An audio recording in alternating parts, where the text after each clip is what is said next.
Voilà, donc je disais que nous allons voir aujourd'hui la théorie des jeux, ou des duopoles ou oligopoles. Donc, il y a plusieurs acteurs économiques, donc soit des entreprises ou bien des individus qui veulent entreprendre des actions, mais qui vont tenir compte donc, de leurs concurrents avant de prendre des actions dans le but de maximiser leur profit. Et dépendamment des actions que l'autre aussi va prendre, ça aura des répercussions sur soi. Et donc, il y a une sorte d'interaction, donc des stratégies qu'on va mettre en place. Et John Nash, quand il avait introduit ce concept de théorie des jeux, c'est vraiment dans le jeu, vous voyez, quand on joue au jeu de cartes, donc on essaie de construire des stratégies, dire ah, qu'est-ce que je vais jouer, ou n'importe quel jeu d'échecs ou à 2 joueurs ou à plusieurs joueurs, il y a toujours donc des stratégies à construire pour pouvoir gagner le jeu. Donc au départ, c'était vraiment mathématique, je pense, sur 2 ou 3 pages qu'il avait publié sa thèse là-dessus. Mais après, les économistes l'ont beaucoup utilisé, surtout donc dans les relations internationales. Donc, pendant la guerre froide, c'était totalement donc de la théorie des jeux. Donc, si je fais ceci, même aujourd'hui, quand on le voit dans la course à l'armement, la bombe atomique et tout, c'est vraiment de la théorie des jeux. Il y a des menaces nucléaires, c'est de la théorie des jeux pour intimider. Ou si vous n'avez pas la bombe nucléaire, vous n'êtes pas en position de force. Donc, il y a beaucoup de choses qui sont contraignantes. Donc, la théorie des jeux n'intervient pas seulement au niveau des entreprises. Donc, quand on parle du niveau des entreprises, donc il y a la guerre des prix, il y a la concurrence, donc A&W avec McDonald's qui peuvent décider. Donc, il y a les entreprises. En même temps aussi, il y a les acteurs politiques et des stratégies donc, au niveau de la scène internationale. Donc, ici, je présente 2 agriculteurs et puis l'autre exercice, c'est vraiment au niveau donc du partage de la mer, de l'océan en termes de pêche. Okay? Donc, ça nous relate un peu ces notions. Mais on va utiliser le même concept pour résoudre les problèmes. Donc, le concept de l'équilibre de nage, qui consiste à voir quel est le meilleur choix ou la meilleure stratégie de chaque joueur. Okay? Donc, l'essentiel, c'est de bien comprendre le concept. Et l'examen, je sais que bon, il y aura des questions courtes qui vont venir là-dessus, on va traiter. Mais l'examen, je sais qu'il n'est pas aussi compliqué. On ne vous demandera pas des choses compliquées sur la théorie des jeux. Toujours est-il que il faut vraiment que vous compreniez ce qui est fait pour pouvoir répondre aux questions. Attendez, je vais voir si je trouverai un examen.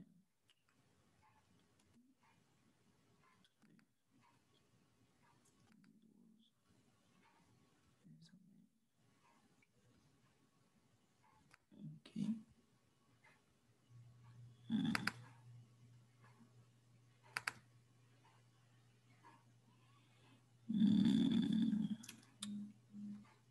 Excusez-moi, je l'ai.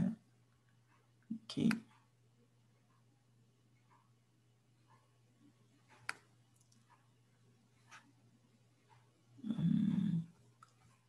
Théorie des jeux.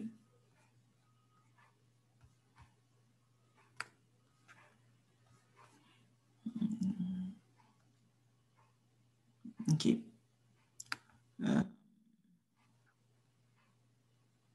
Voilà, donc, on dit clairement ce problème.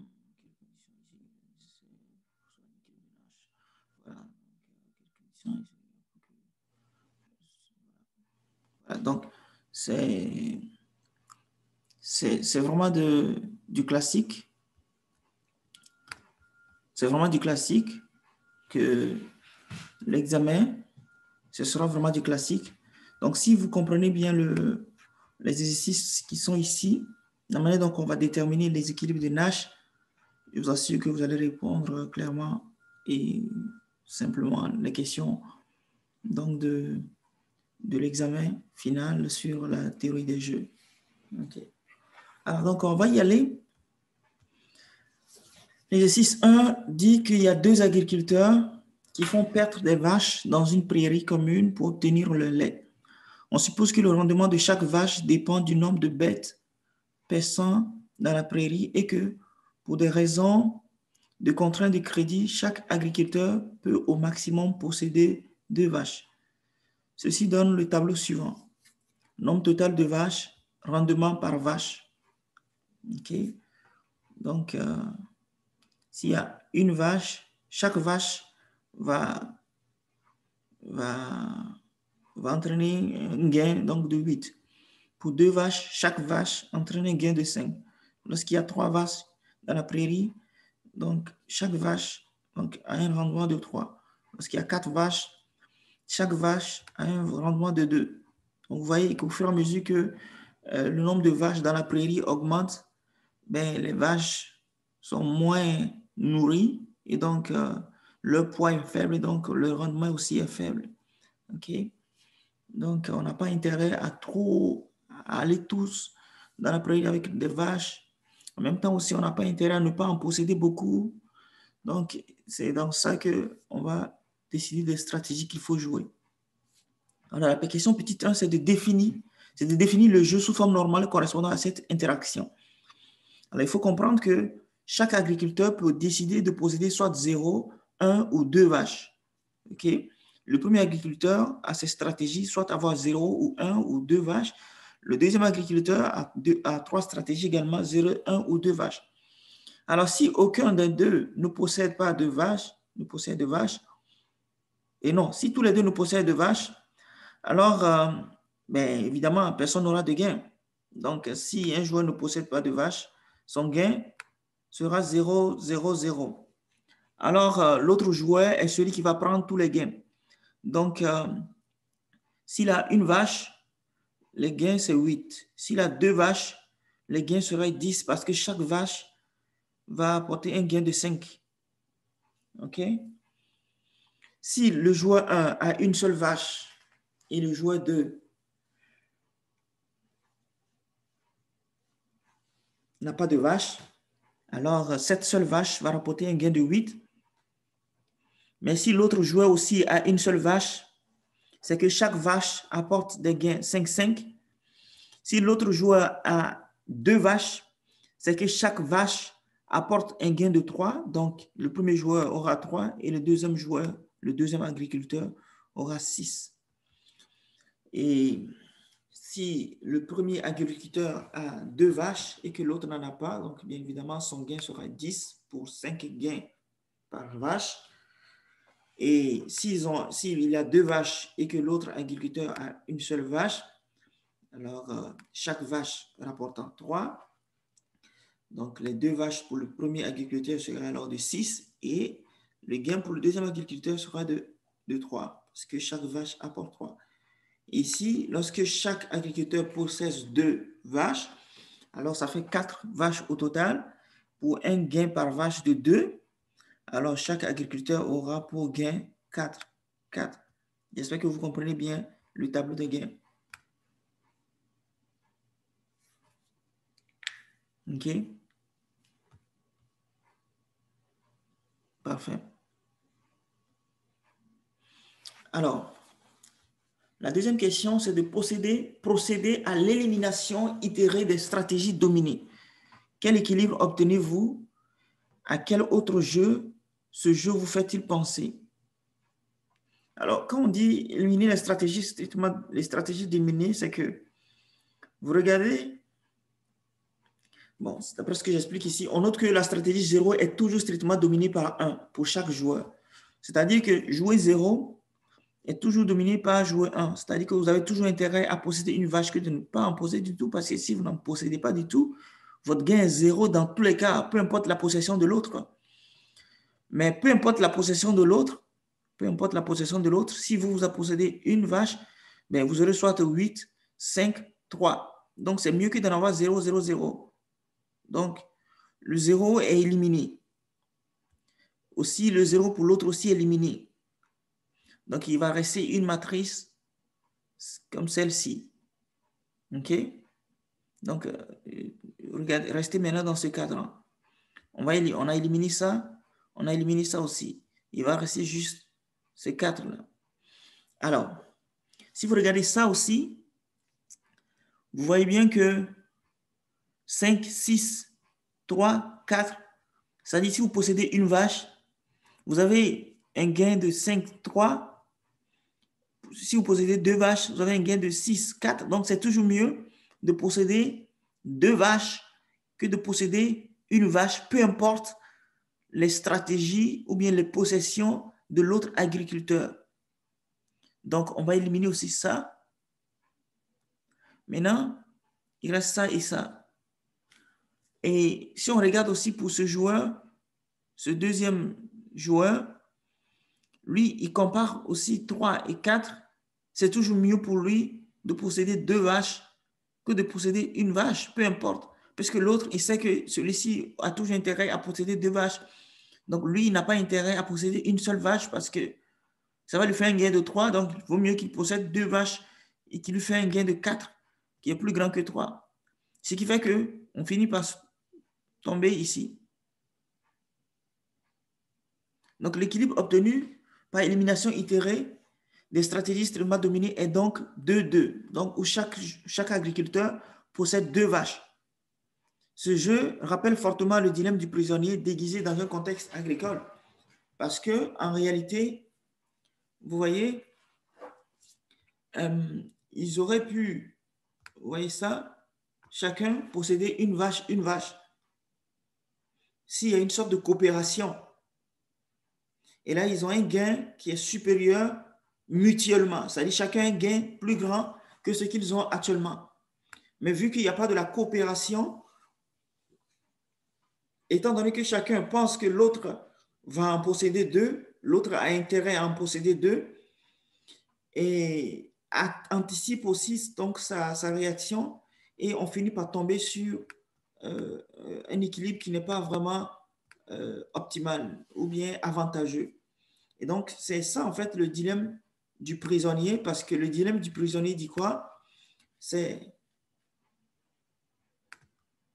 le dilemme du prisonnier dit que voilà quoi, il y a deux suspects qui ont été arrêtés, qui ont commis un crime. Et donc l'inspecteur les interroge et il faut que l'un des deux avoue. Il faut vraiment qu'ils avouent puis qu'ils puissent être condamnés.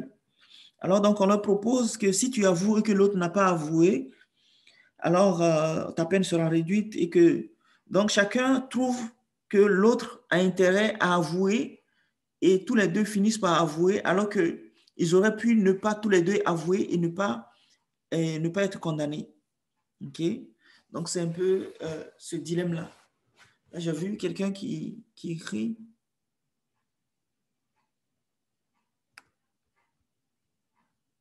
Oui, Claudia. Le tableau-ci.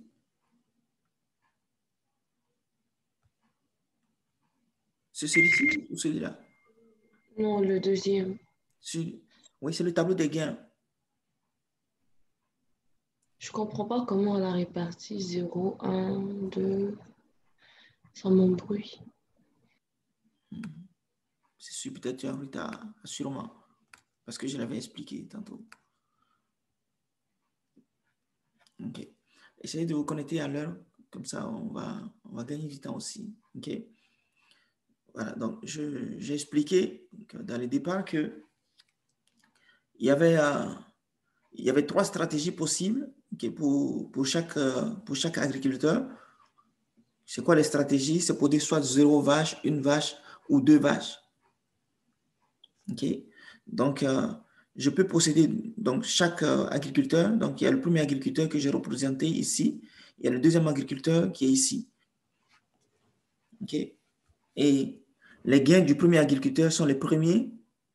Les premiers sont les gains du premier agriculteur. Et les deuxièmes sont, dans la parenthèse, sont les gains donc, du deuxième agriculteur. Alors, si nous deux, nous ne possédons aucune vache, nous ne possédons pas de vache, c'est clair que nos gains seront 0,0. Mais si moi, je ne possède pas de vache et que vous, vous en possédez une, mais moi, mon gain serait 0 et que vous, votre gain serait 8 parce que chaque vache, lorsqu'il y a une seule vache, les gains sont 8. Donc, on s'inspire de ce tableau pour construire le tableau des gains. Parce que ce tableau nous donne à peu près les réalités sur le terrain. C'est-à-dire que s'il y a 4 vaches sur le terrain, chaque vache va rapporter 2 comme gain. Donc là, s'il y a 3 vaches, chaque vache va apporter 3 comme gain. S'il y a 2 vaches, chaque vache va apporter 5 comme gain. Donc ici, supposez qu'ici, par exemple, ici, ça veut dire que l'agriculteur 1 a une vache, l'agriculteur 2 a une vache aussi. Donc les deux, donc ça fait 2 vaches. Donc le gain par vache, c'est 5. Donc chaque agriculteur aura la 5-5.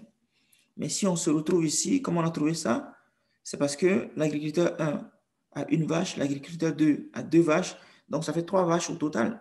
Donc chaque vache, en fait, rapporte 3 comme gain. Donc si chaque vache rapporte 3 comme gain, celui qui a une vache aura 3 comme gain, celui qui a 2 vaches aura 6 comme gain. Et ici, c'est que on a 2 vaches chacun. Donc ça fait 4 vaches au total. Donc chaque vache rapporte 2 comme gain. Donc chacun aura alors 4 comme gain puisque chacun possède 2 vaches. Et c'est comme ça qu'on a construit ce tableau. C'est clair maintenant? Oui, merci. Voilà, donc en procédant par élimination successive, on se retrouve vraiment juste à ce niveau où chaque agriculteur possède 2 vaches. OK?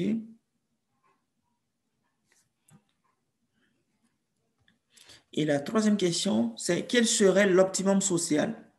Donc, quand on dit optimum social, c'est ce qui est meilleur. Quand on parle d'optimum, ou bien optimum de Pareto, ça dit qu'on peut améliorer vraiment la situation de chacun sans détériorer celle de l'autre. Vous voyez ici, si on ramène ici, on améliore la situation de celui-ci, mais on détériore celle du premier agriculteur. Si on vient ici, on améliore la situation du premier agriculteur, mais on détériore celle du deuxième agriculteur. Si on ramène ici, ben, le premier agriculteur va gagner beaucoup, mais le deuxième agriculteur ne devra rien gagner. Mais par contre, ici, on voit qu'on améliore la situation de tout le monde sans empiéter sur qui que ce soit. Donc, cette situation est meilleure socialement ou, comment je vais dire, optimalement. Donc, on appelle ça optimum de Pareto ou optimum social. Voilà, donc,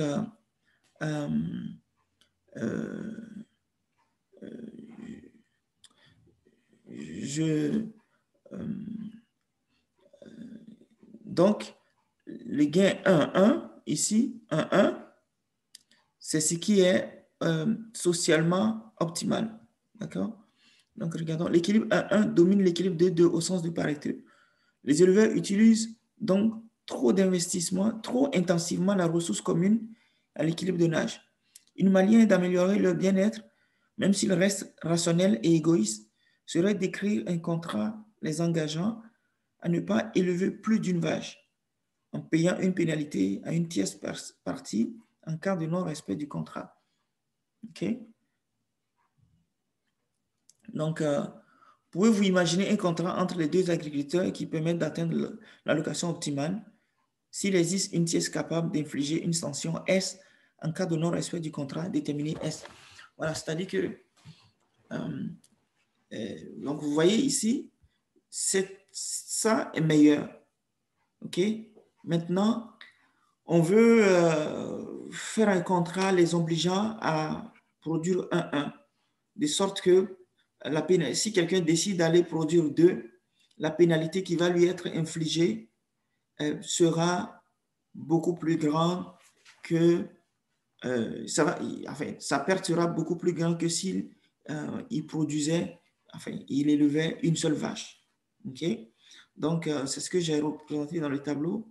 Le dernier tableau, ce que j'ai fait, c'est que quand vous produisez 2 vaches, vous aurez une sanction. Donc, si vous produisez 2 vaches, vous aurez une sanction, donc S, S, S. Et ici aussi, si vous produisez 2 vaches, vous aurez une sanction S, S. Donc, votre revenu sera diminué par S. Alors, quelle serait la valeur de S ou que vraiment, cet optimum, chacun soit obligé de rester là. OK? Donc, j'ai dit ici, on peut voir que S égale à 1 suffit à faire de l'optimum social un équilibre social, un équilibre de Nash au sens large. OK? Ça dit que si vous prenez S égale à 1, alors ici, vous aurez 5, 3, et puis ici, ce serait 3, 3. OK? Donc, vu que c'est 3, pourquoi est-ce que 1? Parce qu'en fait, souvenez-vous, quand on avait trouvé le 4, 4 ici, c'est parce que 4 était meilleur que 3, et 6 était meilleur que 5. C'est pour ça qu'on avait intérêt à dévier pour choisir 2. OK? C'est parce que, mais si on soustrait 1, vous allez voir que ça va rester 5, et ici, ça va rester 3. Ce qui fait que, on serait indifférent entre avoir une vache ou 2 vaches, parce que le gain serait identique. Mais si vous prenez S égale à 2, par exemple, ou bien S égale à 3, vous allez voir que le gain sera tellement faible ici que on ne cherchera même pas, on ne sera même pas indifférent. C'est-à-dire, prenez 3 par exemple, donc ça va 6 moins 3, donc ça vous ferait 3, 3. Ici, ça va faire 1, 1. Donc, le gain, quand vous possédez 2 vaches, est tellement faible que de posséder une vache que vous allez toujours vous-même préférer posséder une vache. Donc, c'est une sorte comment je vais dire, de gymnastique ou bien il faut tâtonner pour voir quelle valeur il faut donner à S pour garantir que personne ne va dévier vraiment du contrat qui est 5,5. Parce que si vous mettez une pénalité de 0,5, chaque agriculteur va dire, bon, là, vu que l'autre va produire 1, moi, je vais dévier, je vais le produire 5 pour avoir un gain de 5,5. Parce que même si je produis 2, je vais payer la pénalité de 0,5 et il va me rester 5,5. Donc, il y a des gens qui seront encore tentés pour aller posséder 2 vaches. Après tout, il ne va payer que 0,5.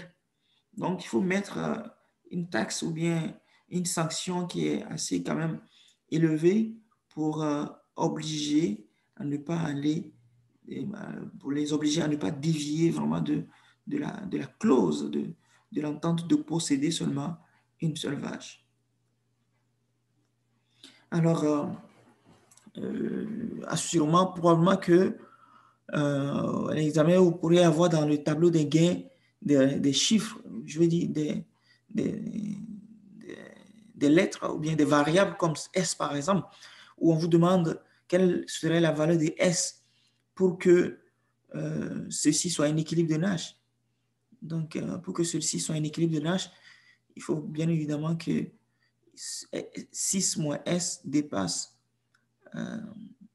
5, OK, et que 4 moins S dépasse 3, pour qu'on choisisse, pour que le joueur 2 choisisse 2, et vous faites la même chose pour le joueur 2, il faut que lui aussi choisisse ça. Donc, c'est comme ça que vous allez faire pour trouver la valeur de S. OK? Mais si on pose S égale à 2, pourquoi on n'a pas un équilibre? On n'a pas c'est vrai aussi. S égale à 2, ça marche aussi. Mais pourquoi tu dis que S égale à 3 garantit l'unicité? Ah, c'est parce que l'unicité de cet équilibre, parce que dans le fond, c'est juste pour dire que quand S égale à 3, la seule stratégie qu'ils vont vouloir avoir, c'est les deux, c'est d'avoir une vache tout le temps, c'est ça? Oui, c'est ça.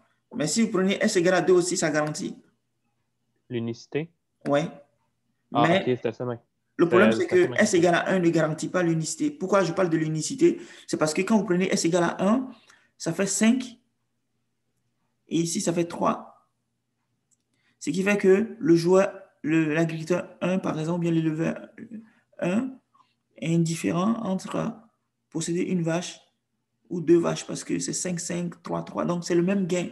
Donc, ok, puis je pense que c'est pour ça qu'ils disent que S égale à 3, c'est l'unicité aussi, parce que si tu mets S égale 2, tu vas voir que si l'agriculteur possède, s'il y en a un qui possède 0 vaches, ben l'autre va être indifférent de posséder une ou 2 vaches. C'est peut-être pour ça aussi qu'ils mettent S égale à 3, ça garantit l'unicité. Oui, S égale à 2 aussi garantit l'unicité. OK. C'est pour dire que, bon, S égale à 2, bon, j'ai utilisé un langage qui est économique, mais dans le cadre donc, social, S égale à 2 garantit le respect du contrat. Voilà. Parce que celui-ci deviendrait l'équilibre de Nash. Donc, l'équilibre de Nash serait unique. Mais quand on prend S égale à 1 et que vous essayez de trouver l'équilibre de Nash, vous allez voir que celui-ci serait un équilibre de Nash. Et puis, celui-ci aussi serait un équilibre de Nash, je pense. Il y en aurait 2. Est-ce qu'il y a d'autres questions?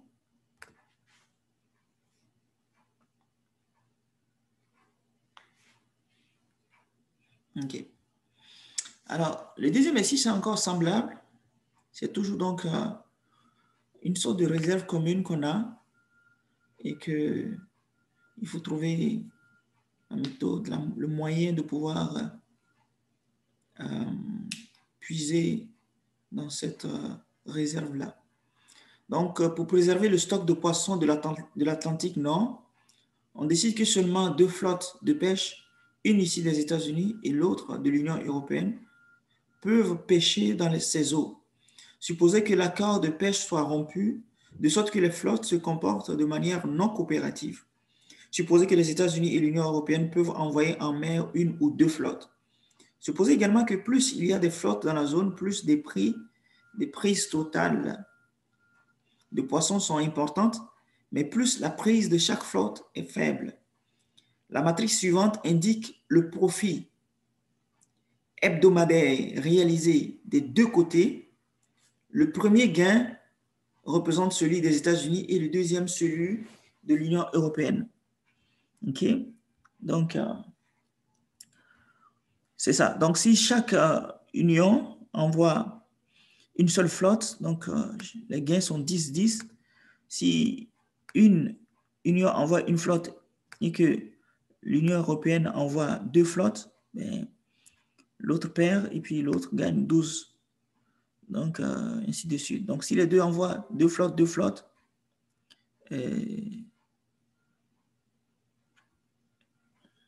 excusez-moi. Okay. 2 flottes, les gains seront alors 7,5, 7,5. La première question, c'est de trouver l'équilibre de Nash non coopératif. Dans le cas où il ne coopère pas, quel serait l'équilibre de Nash? Alors, donc, pour trouver l'équilibre de Nash, il faut juste regarder si l'Union européenne envoie une flotte, quel serait le meilleur pour les États-Unis. Donc, il va comparer 10 avec 12 et puis il va préférer 12. Donc, il va préférer envoyer 2 flottes lorsque l'Union européenne envoie une flotte.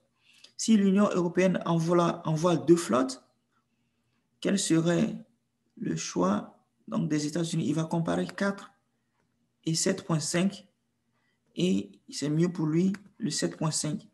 Donc, dans tous les cas, c'est mieux pour les États-Unis d'envoyer 2 flottes. OK. Parfait. Maintenant, on va regarder la même chose. On va faire la même chose pour l'Union européenne face aux différents choix des États-Unis. Donc, si les États-Unis envoient une flotte, l'Union européenne va comparer ses gains qui sont 10 et 12. Donc, lui aussi, il a intérêt à envoyer 2 flottes, donc le gain de 12, lorsque les États-Unis envoient une flotte. Si les États-Unis envoient 2 flottes, l'Union européenne va comparer 4 et 7,5, qui sont ses gains, et aura intérêt à envoyer aussi 2 flottes. Donc, dans tous les cas, l'Union européenne aussi a intérêt à envoyer 2 flottes. Du coup, l'équilibre de Nash se retrouve ici. C'est cette partie qui est colorée 2 fois. Donc, souligné ici.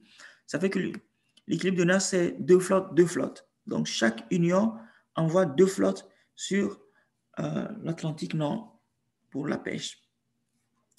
Et la question, c'est chaque côté choisira-t-il d'envoyer 1 ou 2 flottes? Donc, c'est 2 flottes, 2 flottes. OK? Donc, si j'étais d'expliquer un peu ce que je viens de dire là, j'essaie de l'écrire pour vous. Donc, si l'Union européenne ne dispose que d'une seule flotte, les États-Unis auront plus de profit s'ils envoient 2 flottes.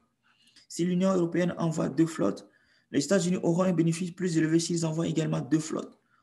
Le même raisonnement convaincra l'Union européenne que sa meilleure stratégie consiste également à envoyer 2 flottes quand les États-Unis envoient 1 ou 2 flottes. Une ou 2 flottes. Les deux parties enverront 2 flottes, chacune gagnant seulement 7,5 au lieu de 10 qu'ils auraient chacun s'ils se sont chacun limité à une flotte, c'est-à-dire ici. Donc, c'est la même idée. Donc, cet équilibre de Nash n'est pas un équilibre de Pareto ou bien un équilibre social. OK? Attendez, je vais mettre le chargeur.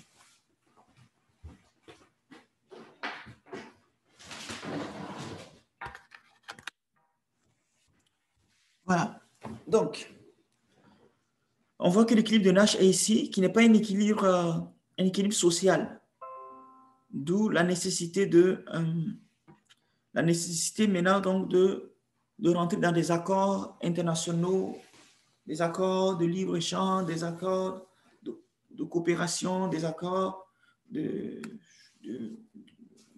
migration, de la mondialisation. Donc, c'est la théorie des jeux qui a été la base de tout ça, qui parfois, on peut critiquer le gouvernement pour dire, ben, on peut prendre des décisions comme ça parce que c'est avantageux pour nous, mais quand vous tenez compte de la manière dont l'autre va réagir face à une décision que vous allez prendre, ce n'est peut-être pas avantageux pour les gouvernements donc, de prendre ces décisions, vu qu'on vit dans un monde vraiment de globalisation ou bien de mondialisation. Donc, c'est ça. Donc, ça intervient beaucoup, la théorie des jeux, sur donc, la scène internationale, comme je l'avais dit précédemment. Même dans les votes. OK? Dans les votes. Alors, petit 2, supposez que les stocks de poissons soient en train de s'épuiser. Préoccupés de l'avenir, les deux zones parviennent à un accord de type œil pour œil, d'après lequel chacune envoie seulement une flotte tant que l'autre fait de même. Si l'une des deux rompt l'accord et envoie une deuxième flotte, l'autre enverra également 2 et continuera de le faire jusqu'à ce que son concurrent revienne à une seule flotte. Si les deux jouent cette stratégie œil pour œil, quel sera le profit de chacun chaque semaine? Okay. Donc, si les deux jouent une stratégie œil pour œil, ils commenceront chacun par envoyer une flotte. La semaine d'après, chacun fait ce que l'autre a fait la semaine précédente, c'est-à-dire envoyer à nouveau une flotte et ainsi de suite.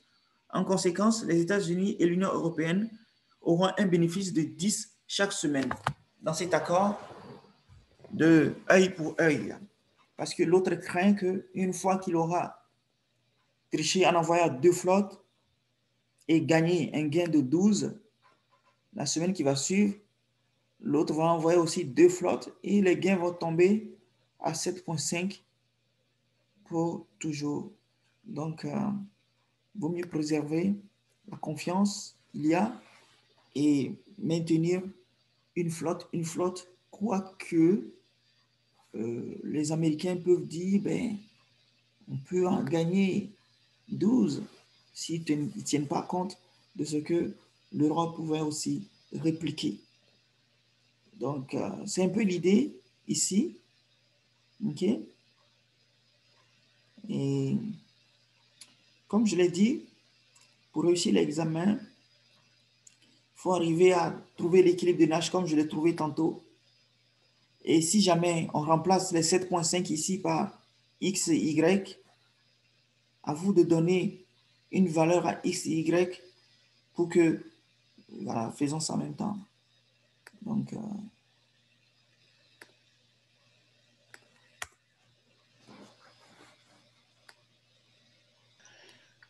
mais sinon, on n'aurait pas pu dire aussi au numéro 2 que dès qu'il veut, comme dans le fond, il y a comme deux situations possibles. Avoir chacun a une flotte ou chacun a 2 flottes, ouais, à long terme.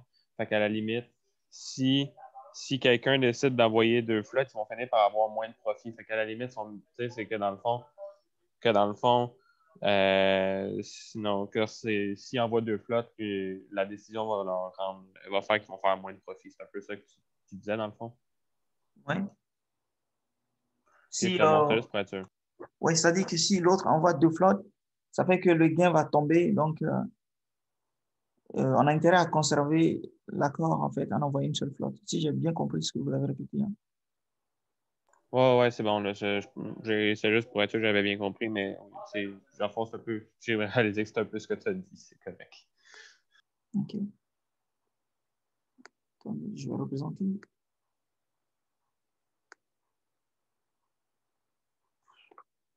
Que je m'achète une tablette. Donc 10, 10, 4, 12, 12, 4.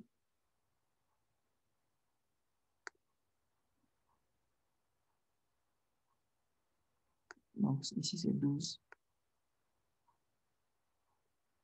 Et puis 4. Et puis 4. 12.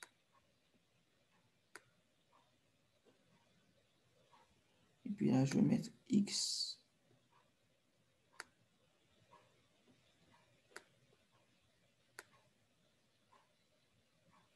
OK. Alors, ce que je veux, c'est que moi, je veux que ça soit un équilibre de Nash. Alors, je vous demande de trouver des conditions sur X et Y pour que ça soit un équilibre de Nash. Ou bien, c'est-à-dire deux flottes soient un équilibre de Nash. OK? Alors que pour que ceci soit un équilibre de Nash, c'est que je vais mettre USA.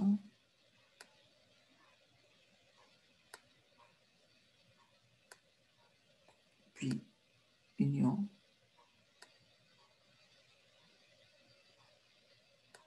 européenne. OK. Alors, pour que ça soit un équilibre de Nash, c'est que les USA doivent préférer en fait X. Attendez, je vais mettre les. Donc, ça c'est 2. Oups. 2 flottes.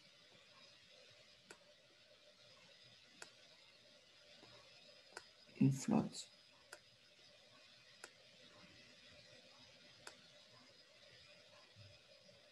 Ici aussi, c'est une flotte.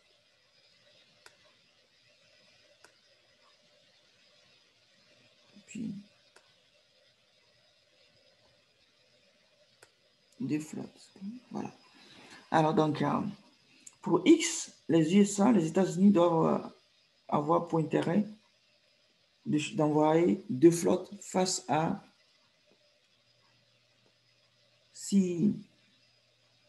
si l'Union européenne envoie 2 flottes, c'est que les États-Unis, entre 4 et X, ils doivent préférer X, n'est-ce pas?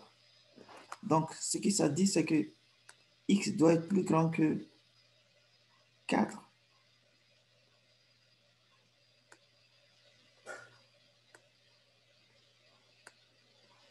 OK? Parce que déjà, on sait que 12 est plus grand que 10.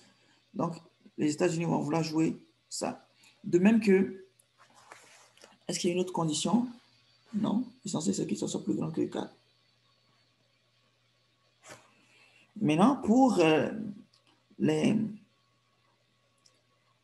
européenne, pour pouvoir jouer 2 flottes, c'est-à-dire que le Y ici, quand les États-Unis envoient 2 flottes, il faut que le Y aussi soit plus grand que celui-ci pour qu'il joue à ça. Donc, il faut que le Y aussi soit plus grand que 4. C'est ça la condition. Alors, ce que je pourrais faire, c'est que au lieu de mettre Y ici, j'aurais pu faire ça. J'aurais pu mettre Y moins 2 comme gain. Et puis là, c'est que vous allez mettre ici, c'est que c'est Y-2 qui doit être plus grand que Y-2 plus grand que... Bon, je vais effacer ça.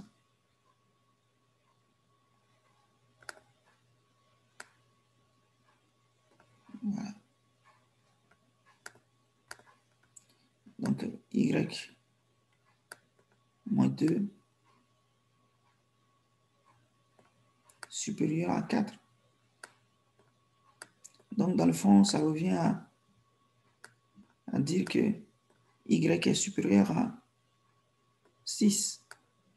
Donc, c'est un peu ce genre de choses dont je suis en train de parler. OK? Alors, on peut aussi... la question qu'on peut poser, par exemple, aussi, c'est que je vais changer, par exemple,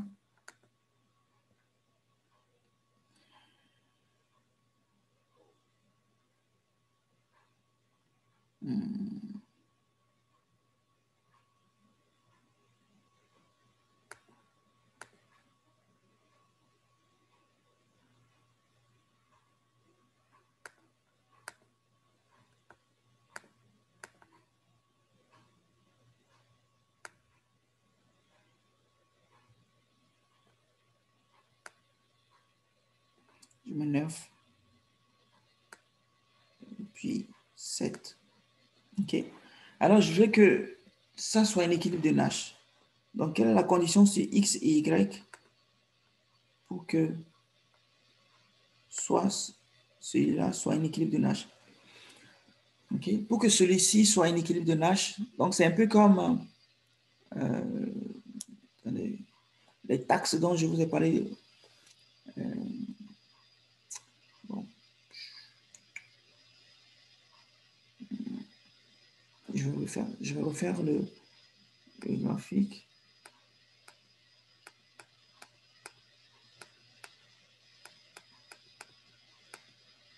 OK, c'est parfait. Alors ici, je vais mettre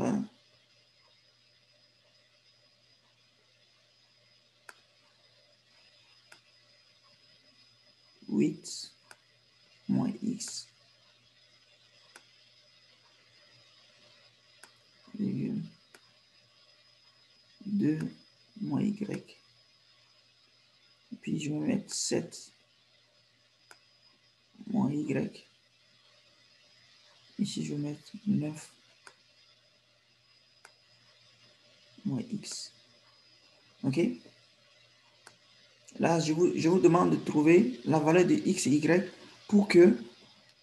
parce que là, qu'est-ce que je fais? J'essaie d'expliquer que on va le pratiquer, on va mettre des sanctions de X pour les États-Unis et une sanction de Y pour l'Union européenne s'ils envoient 2 flottes sur l'océan. Alors, quelles seraient les valeurs de ces sanctions pour qu'ils soient contraints d'envoyer juste une seule flotte? OK? Parce que la question 2, je pense que l'année prochaine, je vais modifier ça.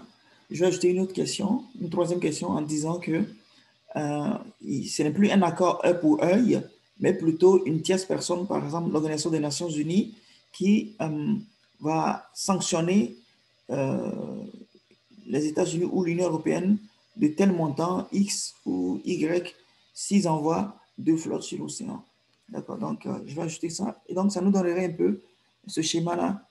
Et la question, c'est de trouver ces montants X et Y pour que chacun envoie une seule flotte. Donc, pour que chacun envoie une seule flotte, c'est que chacun doit être meilleur en envoyant une flotte.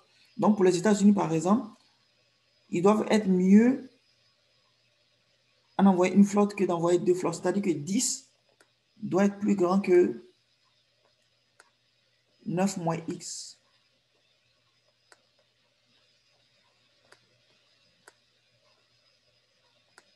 OK? Et que, voilà, ils doivent avoir intérêt à jouer ça. Et que, quoi encore?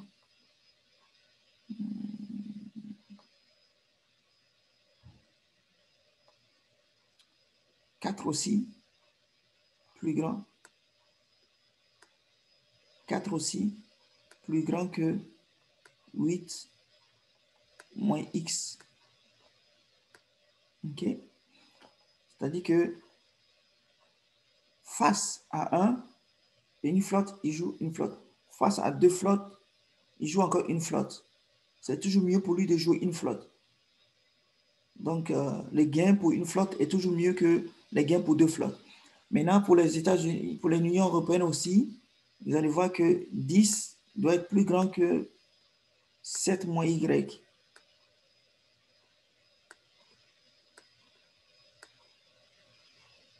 Et 4 plus grand que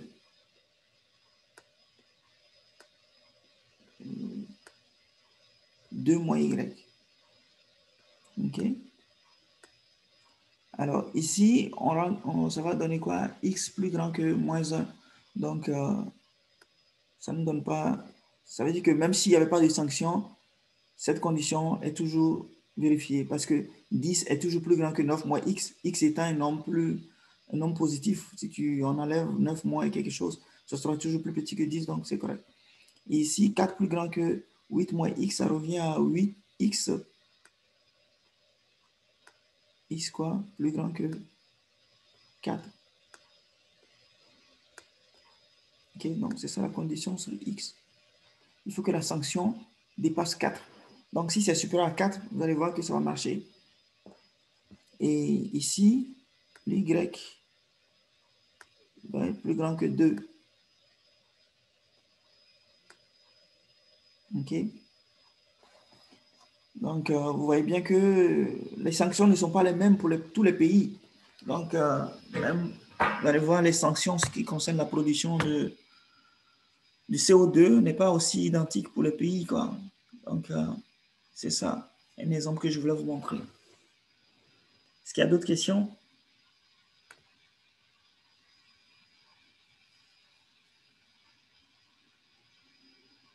Questions? Non? Dans le fond, le calcul que tu viens de faire, de nous montrer, dans le fond, c'était juste si on avait des variables, des inconnus, puis tu allais calculer, dans le fond, tu aurais trouvé la condition pour laquelle c'est juste ça. C'est ça. OK, fait que dans le fond, OK, c'est ça. Fait que dans le fond, c'est juste pour être sûr, dans le tableau, tu avais dans le fond modifié le tableau, tu sais, de 9 moins X puis 7 moins Y qui viennent d'où? Tu sais, c'est 8 moins X puis 2 moins Y qui viennent d'où? C'est juste ça que je suis pas sûr de. Oui, j'ai juste modifié le tableau. OK, c'est juste toi qui as mis des valeurs comme ça dedans. Oui, en supposant que, bon, en fait, avant, il y avait 10, 10, 4, 7, 9, 4, 8, 2, et que maintenant, on veut mettre une sanction X. OK, ouais, je comprends, c'est bon. Pour celui-ci, une sanction Y pour celui-ci. Fait que là, c'est ça. Puis pour avoir cet équilibre-là, il faut trouver ça. OK, c'est bon. Parfait. OK. Bon. S'il n'y a pas d'autres questions, disons donc rendez-vous la semaine prochaine pour la suite. Je vais l'enregistrer et vous l'envoyer. Le lien est envoyé, le corriger de l'autre aussi. Ouais, n'oublie pas de le corriger cette fois-ci quand tu vas envoyer le lien de la vidéo. Ouais, je ne vais pas oublier. Merci, Antoine. En tout cas, je vous encourage à garder le cas pour A+, c'est facile de l'avoir tant que c'est possible, quoi. Donc, disons à bientôt. Merci, Kamla. Bonne semaine. Bye bye, Antoine.